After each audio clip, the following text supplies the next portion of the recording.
రిజర్వేషన్ల విషయంలో కాంగ్రెస్ పార్టీ బీజేపీపై అసత్యాలు ప్రచారం చేస్తోందన్నారు ఎంపీ లక్ష్మణ్.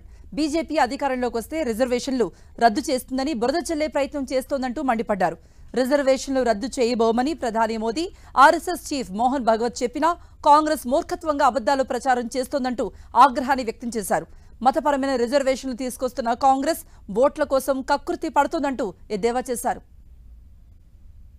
కాంగ్రెస్ పార్టీ ఈ ఎన్నికల్లో గెలుపు కోసము ఎన్ని అడ్డదారులు దొక్కాల్లో ఇవాళ కాంగ్రెస్ ఒక రికార్డు సృష్టిస్తున్న అబద్ధాలతో.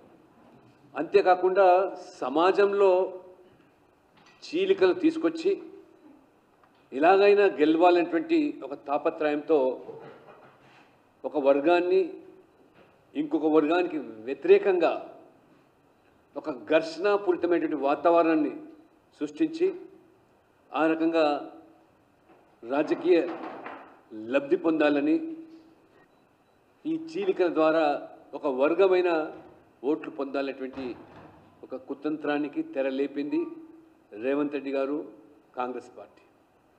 ఒక ముఖ్యమంత్రి హోదాలో ఉన్నటువంటి వ్యక్తి ఇంత బాధ్యతారహితంగా రాష్ట్రం ఏమైనా పర్వాలేదు, రావణ కాష్టంలా మారినా పర్వాలేదు, కానీ రాజకీయంగా ఒక వర్గం వారి ఓట్ల కోసం ఏ రకంగా పదే పదే పదే ఒక దుష్ప్రచారం చేస్తూ భారతీయ జనతా పార్టీ మీద బట్టగాల్చి మీదేసేసి ఈ బుడ్డ జల్లే కార్యక్రమం.